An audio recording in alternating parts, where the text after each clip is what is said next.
बिस्मिल्लाहिर्रहमानिर्रहीम अल्हम्दुलिल्लाहि रब्बिल आलमीन अस्सलातु वस्सलामु अला रसूलिहिल अमीन। मेरे मोहतरम हाजियों, उम्रे वाले बहनों, भाइयों, मुअतमिरीन और हुज्जाज, अल्लाह के मेहमानों, आप सबको सबसे पहले मेरा सलाम।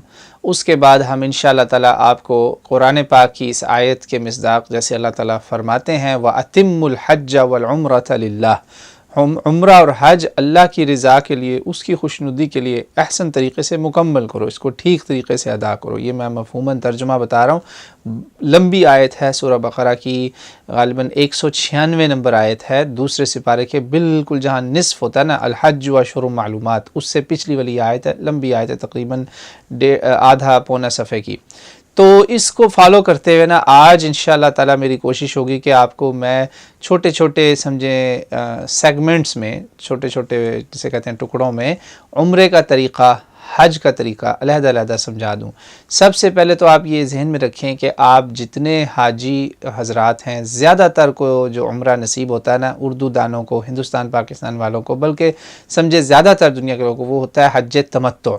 उस हज में ये फ़ायदा है कि आप पहले उम्रा करते हैं, फिर आप एहराम की पाबंदियों से आज़ाद होते हैं, फिर आप करते हैं हज। तो लिहाजा उस तरतीब को ज़हन में रखते हुए आपको मैं उम्रे का तरीक़ा पहले बताऊंगा इंशाअल्लाह ताला, इसमें आगे हज का भी तरीक़ा बताऊंगा। मुख्तसर, सादा और मेरे घर से नहीं बना हुआ, ये अल्लाह और रसूल का बताया हुआ तरीक़ा है, कुरान और सुन्नत रसूल सल्लल्लाहु अलैहि वसल्लम की इत्तिबा में। याद रखिए, अमल सालेह वही है जो अल्लाह के हुक्म के मुताबिक हो और रसूल की सुन्नत के तरीक़े के मुताबिक हो, और तीसरी शर्त है खालिस अल्लाह की रज़ा के लिए हो, खुलूस हो, यानी कि इखलास, अल्लाह का हुक्म और इत्तिबाए सुन्नत रसूल सल्लल्लाहु अलैहि वसल्लम। अगर ये नहीं है तो आप ऊपर नीचे जितनी मर्ज़ी छलांगें लगा लें, जो मर्ज़ी नेकियां कर लें, वो रद्द हो जाएंगी, क्योंकि अल्लाह के नबी अलैहिस्सलातु वस्सलाम ने मोहर लगा दी अपनी ज़ुबान मुबारक से, मोहर सादिक है ना, सादिकुल मसदूक।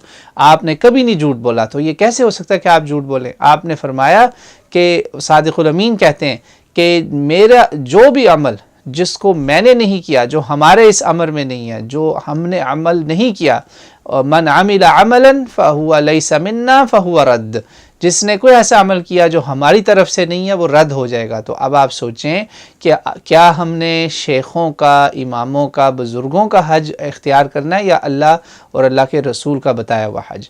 तो ये आप ज़हन में रखें, खालिस अल्लाह की रज़ा हो और साथ ये दो शर्तें हों, तीन बातें हैं, इससे आपका उम्रा और हज कबूल होगा। ठीक है जी, ये हो गई तमहीदी बात। अब आगे चलते हैं। आज इंशाल्लाह हम आपको सबसे पहले हम करेंगे उम्रे का तरीक़ा। उम्रा जो है, आप मुअतमिरीन और हुज्जाज जो हैं, जब आप एहराम पहनेंगे ना, इसके 7 स्टेप्स हैं एहराम को मिलाते हुए। 7 स्टेप्स में आपका उम्रा होता है। बहुत सिंपल है, कुछ लोग इसको 4 स्टेप्स में बताएंगे, 3 में, 7 हैं। मैंने 7 इसलिए बताया कि ताकि कोई अहम चीज़ इसमें से रह ना जाए।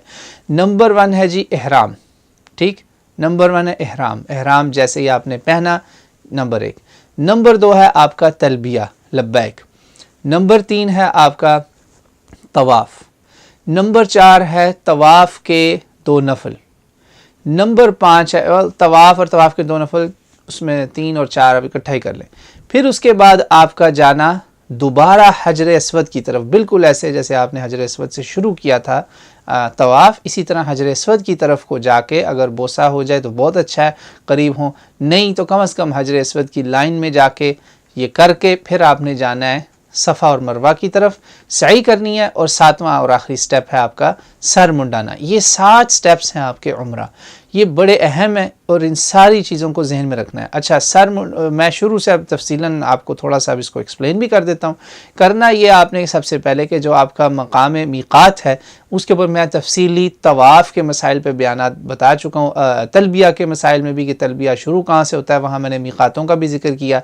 ये अल्लाह की बताई हुई हुदूद हैं, अल्लाह की बताई हुई बाउंड्रीज़ हैं, बॉर्डर है, इसे बॉर्डर ऑफ अल्लाह सुब्हानहू व तआला। वहाँ जब आप पहुँचेंगे या उससे पहले ही आपको डर है कहीं आप जहाज़ में सो ना जाएं, रह ना जाए, तो उससे पहले ही आपने ऐलान जब करना है ना, तो आपने वो 2 चादरें जो ज़ेब तन की हुई हैं ना, और बहनों का तो वो एहराम उनका हयादार लिबास है बस, जो जिसमें वो कवर्ड हो, सिर्फ हाथ, चेहरा, ये चीज़ें उनको छोड़ने की इजाज़त है। बुर्क़े के बग़ैर निकाब भी कर सकती हैं बहनें, ठीक है ना। तो आप ये करके आपका एहराम जब शुरू हो जाएगा ना, ये एक पहला हो गया। दूसरा हिस्सा है तलबिया है। तलबिया जब आप शामिल कर लेंगे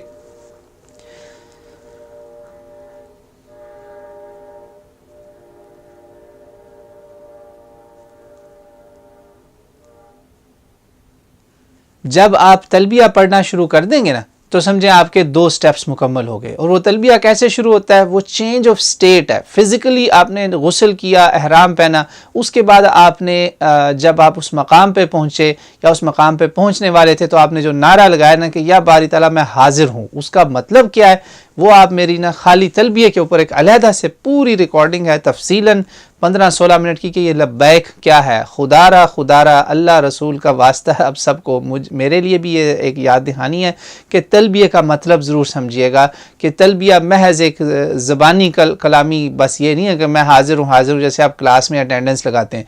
ये क्लास अटेंडेंस या रोल कॉल से भी बहुत बड़ी चीज़ है। वो हाँ, ये उसका जुज़ है, एक बहुत छोटा सा हिस्सा है।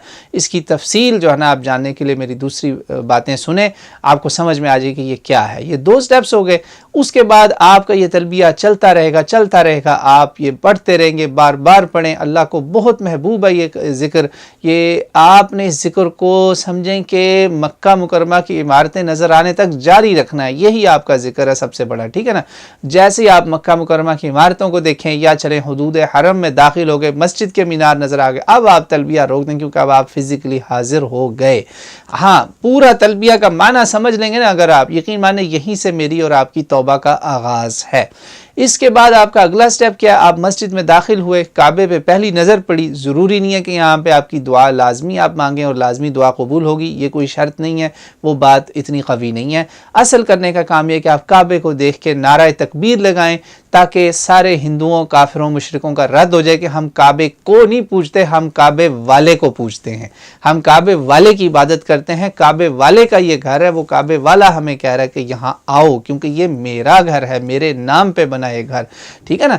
तो आपने वहाँ जाते ही अगला स्टेप क्या करना है, आपने हजर अस्वद के सामने गए, यमीनुल्लाह फिल अर्द, ज़मीन पर जन्नत से आया हुआ एक पत्थर जो ज़मीन का हिस्सा ही नहीं है ये, ठीक है, ये आम पत्थर नहीं है, कोई इसको बुतों से ना मिलाए, बिल्कुल इसमें कोई ऐसी नहीं बात नहीं सोचनी। आपने वहाँ उसके सामने आके बिस्मिल्लाहि अल्लाहु अकबर, बिस्मिल्लाहि वल्लाहु अकबर या खाली अल्लाहु अकबर कहना है।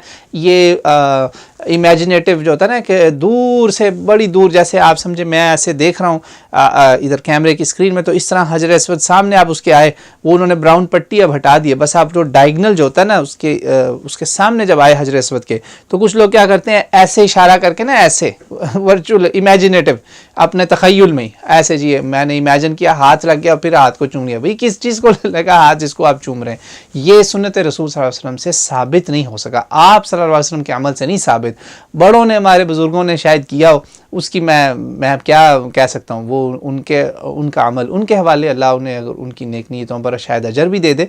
आप ना ये काम करें, अल्लाह के नबी का नहीं। आपने क्या करना है, बेहतरीन काम है, वहाँ शुरू में बोसा होता है, या शुरू में करते हैं या आखिर में, वरना क्योंकि आप रुकना पड़ता है ना, अब रश बहुत है, तो इसलिए स्टे करके, स्टॉप करके अगर करना है। कुछ लोग यहाँ कहते हैं ओह इसको खाने काबे को परफ्यूम लगा हुआ है, ये आपके कपड़ों को लगेगा तो परफ्यूम लगने से आपका एहराम बातिल हो जाएगा। नहीं, वो आपने शौकिया परफ्यूम नहीं लगाया। वहाँ आप देखें ना, किसी के जिस्म को परफ्यूम लगा आपको लग जाए, या काबे की दीवार को लगने से आपको लग गया, तो आपको काहे का गुनाह इसका, वो बात नहीं। लेकिन एहराम वालों को ख़तरा ये है कि इतने रश में आपका एहराम अगर खुल गया, बेपर्दगी हो गई, बेहयाई होगी, तो तबाह हो गया ना सब कुछ। तो क्या ज़रूरत है रश में घुसने की? ना जाएं, आप थोड़ा करीब बस हों, सामने हजर अस्वद हो, उसको देखें और बिस्मिल्लाह अल्लाहु अकबर कह दें, बस। कुछ लोग इस तरह हाथ भी उठाते हैं, ये भी इतना ये ज़रूरी नहीं, अल्लाह के नबी अलैहिस्सलाम से साबित इतना ज़्यादा ये कोई ख़ास अमल आपका साबित। मेन चीज़ है कि ये इशारा करके हवाई चुम्मी जो है ना, बोसा, वो नहीं करना आपने, ठीक है जी। इससे आपका तवाफ़ शुरू हो जाएगा। 7 चक्कर है, कोई मखसूस इसकी दुआएं नहीं है। मखसूस जो असल दुआ अल्लाह के नबी से साबित है वो एक ही है, वो है रब्बना आतिना फिद दुनिया हसना व फिल आखिरती हसना व क़िना अज़ाबन नार। दुनिया और आखिरत दोनों जगह की आप अच्छाइयाँ मांगते हैं अल्लाह से। ये आपको रुकने यमानी और हजर अस्वद के दरमियान जो आपका पहला चक्कर ख़त्म होने वाला होगा, आपको आवाज़ें आना शुरू हो जाएंगी। सभी पढ़े होते हैं, जमातों में ना पढ़ें उसको, अपना इंडिविजुअल फ़र्दन पढ़ें। आप उसमें तवाफ़ में तिलावत कुरान कर सकते हैं। चौथा कलमा जो हिंदुस्तान पाकिस्तान के लोगों को मशहूर है, वो बड़ा ज़िक्रा, वो असल में हज का उम्रे का सबसे अफजल ज़िक्र है। इब्न उमर के साथ किसी ने हज किया, उनके खादिम ने, ग़ुलाम ने, उन्हें कहा कि मैंने पूरे हज उम्रे में यही सब उसको पढ़ते देखा, ये बेहतरीन दुआ है, ये दुआया कलमे हैं, ये आप तवाफ़ में पढ़ते जाएँ इंशाल्लाह। 7 चक्कर इस तरह पूरे करें, दूसरा तीसरा हर चक्कर को आप मुसलसल रखेंगे, बस सामने आए बिस्मिल्लाह अल्लाहु अकबर, रुकना नहीं है अब आपने कि वो लाइन क्लियर होगी मैं भाग के बोसा ले लूँ, नहीं, बोसा लेने की लाइन में अगर लगने का आपको शौक़ है, आपने ये काम करना है जब आपका तवाफ़ मुकम्मल होने लगे या शुरू होने लगे। इसी तरह आप तीसरा कलमा है, कुरान के बाद अल्लाह को बहुत महबूब है कलमे, वो वला इलाहा इल्लल्लाह वल्लाहु अकबर, यहाँ तक इतना, सुब्हानल्लाह वल्हम्दुलिल्लाह वला इलाहा इल्लल्लाह वल्लाहु अकबर, अहब्बुल कलाम इलल्लाहि अर्बअ बअदल कुरान, कुरान के बाद अल्लाह को ये 4 कलमे बहुत महबूब हैं, ये आप जिक्र सारे करें, ठीक है ना। ये रेकमेंडेड हैं, ये कोई फ़र्ज़ नहीं है आपके ऊपर, सिर्फ वो रब्बना आतिना वाली दुआ और रसूलुल्लाह सल्लल्लाहु अलैहि वसल्लम से पक्की साबित है, वो आप करें। तवाफ़ आपकी नमाज है, इसमें आप दुआएं मांगें, अल्लाह का जिक्र करें, खुदारा दुनियावी गुफ्तगू से मैं परे रहें, दूर रहें, सेल्फियों से दूर रहें, ग्रुप फ़ोटोज़ से दूर रहें, ये ना कोई काम करना। ये हो गया जी मुकम्मल 7 चक्कर। 2 रकात पढ़ें, 2 रकात के बगैर आपका तवाफ़ नहीं होता, वो आप हरम में कहीं पे भी पढ़ सकते हैं, अभी पढ़ लें, थोड़ा 15-20 मिनट बाद सांस लेके पढ़ लें, तवाफ़ में थक गए रुक जाए, कोई मसला नहीं। ये 2 रकात पढ़ के प्यास लगी पानी पी लेने, ये लाजमी उम्रे का हिस्सा नहीं है। अब आपने दोबारा हजर अस्वद की तरफ आना है, ये बार बार मैं कह रहा हूँ, दोबारा हजर अस्वद की तरफ आना है।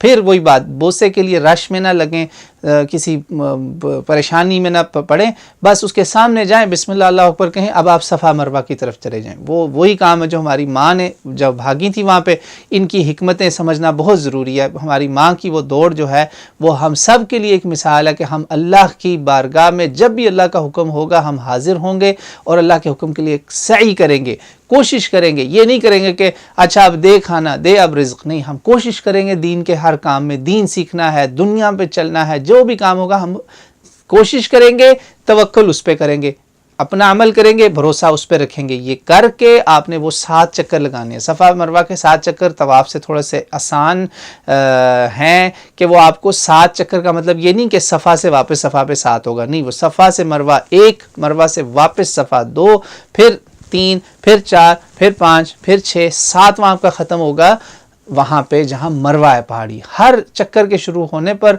और ख़त्म होने पर काबा रुख होकर आपने दुआएं मांगनी है। वो आपको हज की किताबों में सब जगह मिल जाएंगी। हज की बेहतरीन किताबें सऊदी हुकूमत की अपनी छपवाई हुई हैं, वो ले लें आप। वो नहीं मिलती तो अल्लामा अलबानी की किताबुल हज वल उम्रा ले लें। वो नहीं मिलती तो मौलाना सादिक खलील की है रसूलुल्लाह सल्लल्लाहु अलैहि वसल्लम के तरीक़े के मुताबिक हज। वो नहीं मिलती तो इब्न क़य्यिम की ज़ादुल मआद है, उसके जो हज के चैप्टर्स हैं वो पढ़ लें आप। इस तरह आपका हज बेसिकली उम्रा जो है और हज, उसमें गाइडेंस आपको पूरे रेफरेंस के साथ मिलेगी। आपका ऐसे हो गया उम्रा मुकम्मल। अब रुक जाइए एक बात, आपकी बीवी, आपका शोहर आप पे अभी तक हलाल नहीं हुआ जब तक आपने ihram की पाबंदियों से आज़ाद नहीं हुए। वो कब होंगे? आपने जब टिंड करानी है या कसर करवाना है। अब आप जो हाजी हैं ना, बंदे मर्द हजरात, वो क्या करेंगे कि आप ना बस थोड़े से कसर करवा लें, जैसे हेयर कट होती है ना, 1/3 कटवा लें, बाकी ज़्यादा बाल छोड़ दें, वो ठीक है। बहनें जो है वो इतना 1 पोर के बराबर बाल खुद भी काट लें, शोहर से भी कटवा सकते हैं, इसमें कोई पाबंदी नहीं है। बिला वजह की लोगों ने पाबंदियाँ लगा रखी हैं। ये आप चुप करके अपने होटल के कमरे में जाके भी कर सकते हैं, वहाँ खड़े होकर करना लाजमी नहीं है। बस ये आपने किया, आपका उम्रा मुकम्मल हो गया। वो 2 रकात तवाफ़ वाली थी ना, वही 2 रकातें। अब सही मुकम्मल करने के बाद कोई मज़ीद 2 रकातें लोगों ने जो बनाई हुई हैं वो नहीं पढ़नी, वो अल्लाह के रसूल अलैहिस्सलातु वस्सलाम उनसे साबित नहीं है। सिर्फ 2 रकातें कौन सी पढ़नी है उम्रे के दौरान?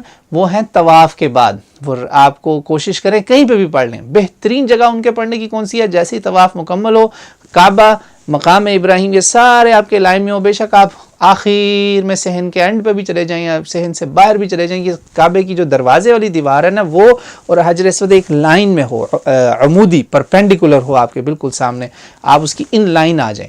ये तीनों आपके सामने हो और कमाल हो जाएगा इंशाल्लाह दोनों, ठीक है ना। आप तीसरे आप सामने मकाम इब्राहिम, वो क्योंकि अल्लाह ने हुक्म दिया इब्राहिम के मकाम को अपना मुसल्ला बनाओ। इसमें भी बड़ी हिकमत की बात है, सोचने का मकाम है कि क्या है मकाम इब्राहिम। मकाम इब्राहिम जानने के लिए आप इब्राहिम अलैहिस्सलाम की ज़िंदगी को पढ़िए, पता चल जाएगा कि आज से इब्राहिम की मिसालें मेरे लिए इमाम होंगी। इब्राहिम का नमूना मेरे लिए एक इमाम का नमूना होगा। मैं, हमारे वो जद्द अमजद हैं, अबुल अंबिया हैं अलैहिस्सलाम, उनकी तरह हम हम दीन के लिए डट जाएंगे, जान देंगे, कुर्बानी देंगे, जज्बा है, जो अल्लाह कहेगा बस हम हाजिर हैं इंशाअल्लाह ताला। ये है मकाम इब्राहिम के 2 नफलों का जज्बा जो मुझ में आप में बहुत ज़रूरत है। और सही जो है इसके फिर बाद में शुरू होती है। हाँ, इन सब कामों में कहीं पे भी आपको ब्रेक लेनी पड़े, तवाफ़ हो गया, सही नहीं हो रही, हिम्मत नहीं है, थक गए हैं, शाम को करना है, सुबह शुरू किया था अब शाम को कर लें, शाम को नहीं करना कल कर लें, रुक जाएं, बस पाबंदियां अहराम की जो हैं उनकी आप लिहाज रखिएगा। अहराम नहीं खुलेगा, खुलने से मुराद ये कि आप शावर वगैरह ले सकते हैं, अहराम के कपड़े चादरें नहीं पहन सकते हैं, मगर अहराम की जो पाबंदियां ना, मियाँ बीवी हराम और ये सारा कुछ, बाल नहीं काटने, नाखून नहीं काटने, ये सब वो पाबंदियां कायम रहेंगी। उनका उसका मतलब है चादरें तो कभी भी आप बदल सकते हैं, कपड़े भी चेंज कर सकते हैं। तो ये है मुख्तसर तरीन, मैं पूरी कोशिश की कि आपको 7 स्टेप्स में उम्रा समझा दूँ। अल्लाह करे कि मेरा और आपका अल्लाह उम्रा कबूल फरमाए। जब भी हम जाएँ हम अल्लाह की बारगाह में उसके हुक्म के मुताबिक, उसके नबी की सुन्नत के मुताबिक तरीक़े पे अमल करें, और इसमें कोई हमारी गलतियाँ हों तो अल्लाह ताला हमें माफ़ कर दे। वल्लाहु आलम।